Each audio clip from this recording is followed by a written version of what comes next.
Hey everybody, Zach Butler YGO back with another video.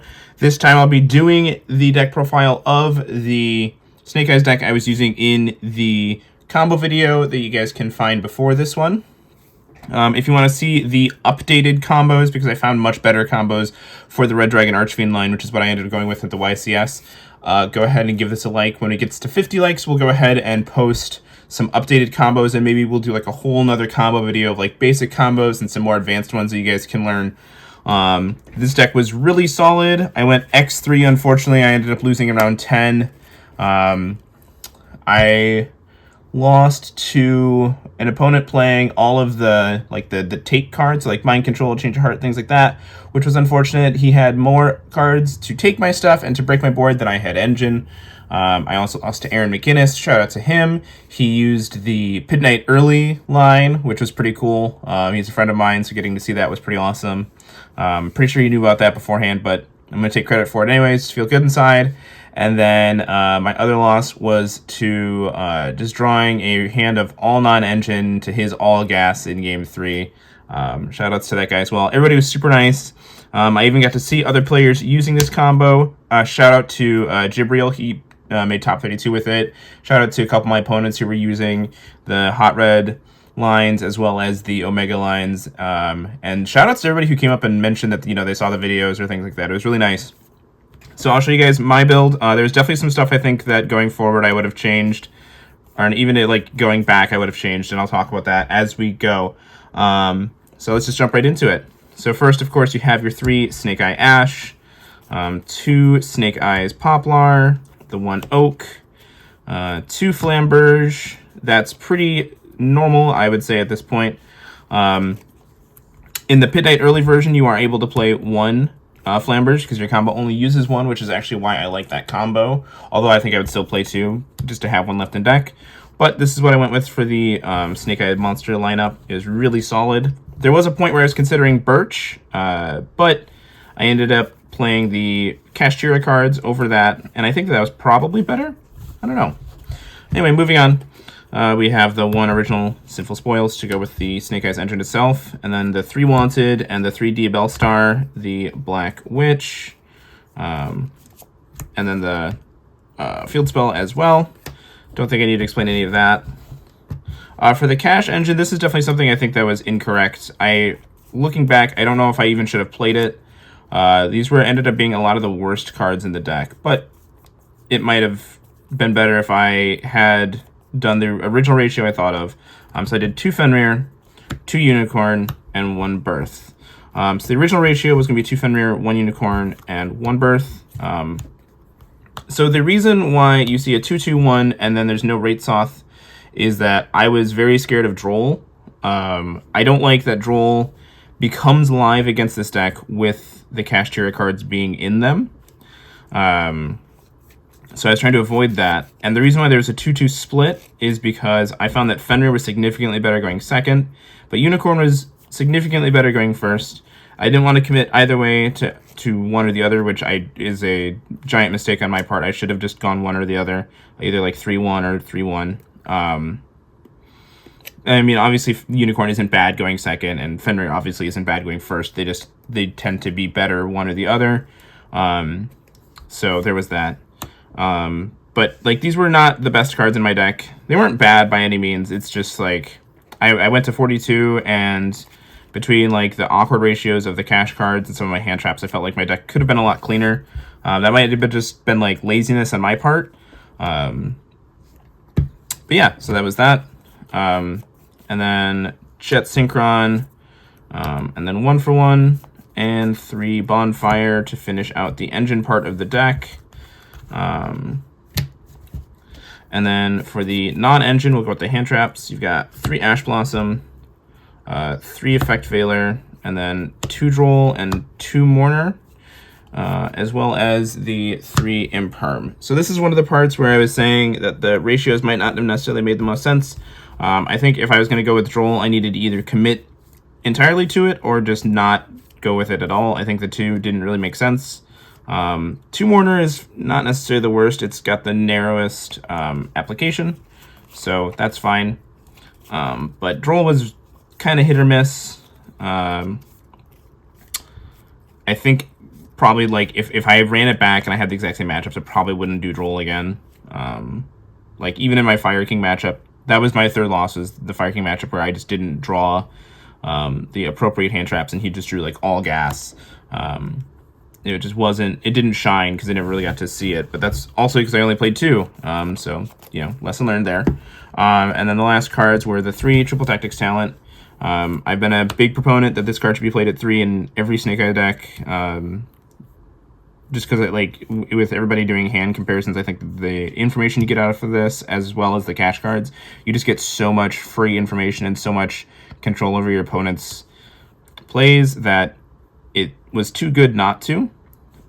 You'll notice I didn't play Cross-Out Designator or Lullaby of Obedience. So the reason for no Cross-Out Designator was that I don't want a card that relies on my opponent also playing the same cards as me, and I don't want to have to play like weird ratios like 1 talents or 1 droll, things like that. The other reason was, especially for Lullaby, was again, I don't want a card that becomes weaker to droll. I'm really trying to like minimize the impact that that card would have, because I thought that a lot of people would be on Fire King, and thus a lot of people would be on Droll to counter that, which ended up being the case. I got Drolled a surprisingly high number of times. It never really mattered except for one time where my hand just happened to be like all search cards, and that ended up being a mistake on my part. There was 2 notable misplays. One was playing into a Droll that I shouldn't have, because I shouldn't have activated Fenrir when I did. I should have just summoned Ash first, which was a sequencing mistake on my part. And then the other one was against Aaron McInnes. I started to rush because I had a line in mind, and then I realized that he had banished my Promethean Princess, which when I quickly glanced at my field, I didn't take into account. So that was, again, just a big blunder on my part, which is why I didn't top. Is because I was making mistakes like that. But anyway, so the extra deck, you've got the 3 Red Dragon Archfiend cards. These cards are actually really good. So the reason behind this engine is that it counters the board breakers that people like to play. Like, it counters the take cards, it counters Evenly Matched, Sinful Spoils of Subversion, things like that, which I like a lot. Also, it turns your synchros into board wipes, because Scarred Dragon Archfiend has a board wipe effect that a lot of people did not know about, so I got to play with that. Red Dragon Archfiend, because of the lack of Link Creebo, is actually a lot better than it was previously, because now it's not really correct to summon all your Snake Eyes. You know, you can't just summon them in attack position and be fine with the Link Creebo. So a lot of opponents would summon them in defense, then I could wipe them with Red Dragon Archfiend. That did come up a few times. But also just like, these cards are big. Which is, it sounds silly, but they're just big monsters, and that matters a lot.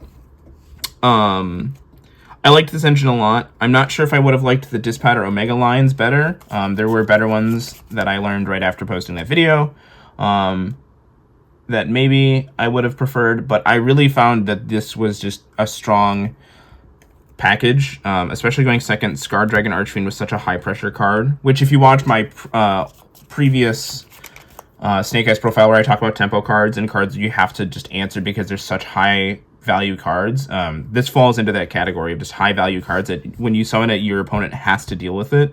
But the problem is that it self-replaces upon being dealt with, so then you get more value.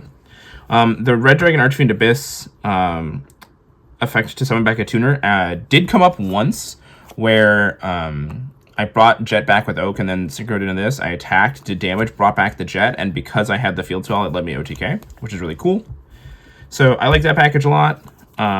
Then there's the Draco Sack, just for the Kashtira cards, and some lines that Pat and Ruben showed me. Shout out to you guys. You guys were awesome.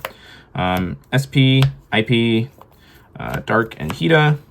And then Phoenix for the OTK, as well as clearing the random back row, of course. Promethean Princess, Celine, and then I still played Access Code, Appaloosa, Zelantis, and Raging Phoenix. You'll notice there's no Typhon and there's no Underworld Goddess. So the lack of an Underworld Goddess was because I felt like its biggest application was to punish others playing 3 talents. Because when you set up your field and they go to do like the talents take and you make the Underworld Goddess, obviously they can't take it because it's unaffected by cards that don't target. I didn't feel like that was going to be popular enough for it to matter. And I didn't think that in the situations where I'm able to make a Promethean a Underworld Goddess, I probably wouldn't be in a position where I don't have the ability to stop their pushes anyway. And that was largely true. It might have been worth playing, but I felt like the access code was just probably stronger overall. Although there is an argument for cutting access code for Herald of the Arclight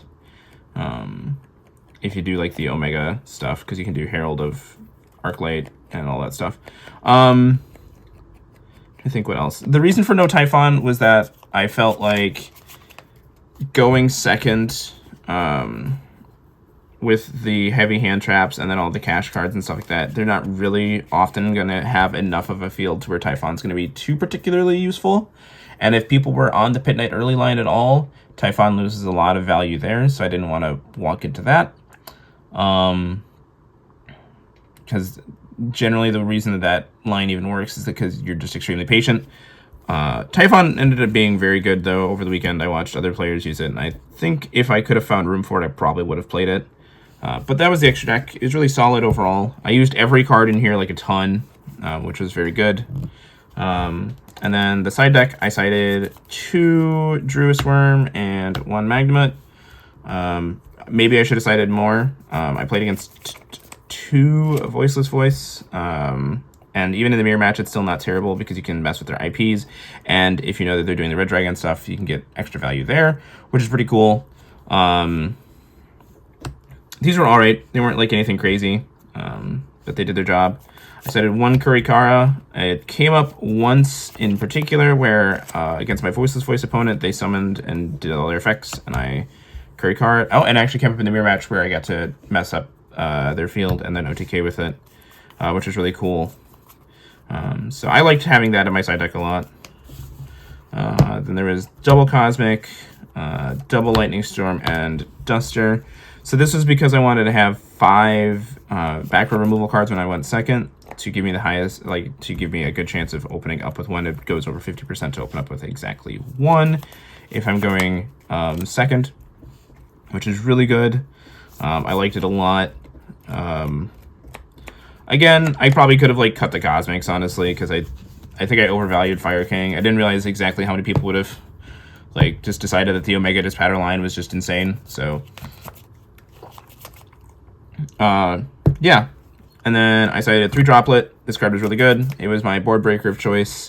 It's good into Voiceless. It's good into the mirror match. It's even good into Lab.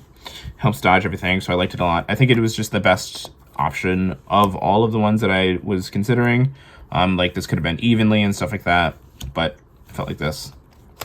And then I didn't cite any Floodgates. Instead, I cited 3 Iron Thunder. This card's crazy.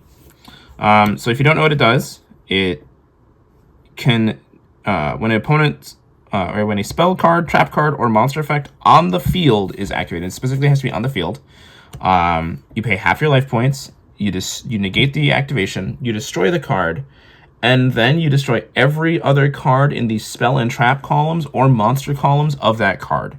So like if you activate it and they put like 2 extra deck monsters and co-link them, then all those monsters are destroyed. If they summon a monster in front of a card and they're trying to play around Imperm, and they summon it like in front of their back row, and then they activate an effect, it's both destroyed. And that came up actually a few times. This card was really good, and it's really unfortunate I didn't do better, because I think that this card is very undervalued in the modern format. I think players are just overlooking it for Solemn Judgment, but this is basically Solemn Judgment mixed with Solemn Scolding, but with a half life point cost at the trade-off of being only able to affect cards in the field, and that's really all I care about. For example, one of my opponents flipped an anti-spell in one of the side events I ended up playing in later in the day on day 2, and then they summoned a monster, activated its effect, I activated Iron Thunder, destroyed their monster, and then destroyed their anti-spell, and so I outed both cards with 1. And I also feel like, generally, you're not trying to stop the hand traps, you're not trying to stop anything, you're just trying to stop stuff on the field, so this card lets you do that. Yeah, I just highly recommend looking into Iron Thunder. I think the card was very good, and I would definitely play it again. I'm a big fan of this card. But that was the deck. Like I said, I unfortunately died on the bubble on day 2, so didn't do better. So, you know, take it with a grain of salt. But for my first event back in over a year and a half, it felt pretty darn good to at least make day 2. Deck was a lot of fun. If you guys want to see an updated combo video, give it 50 likes. And if you want to pick up any of the cards, of course, use my affiliate link found in the description below. And yeah, have a great day, guys.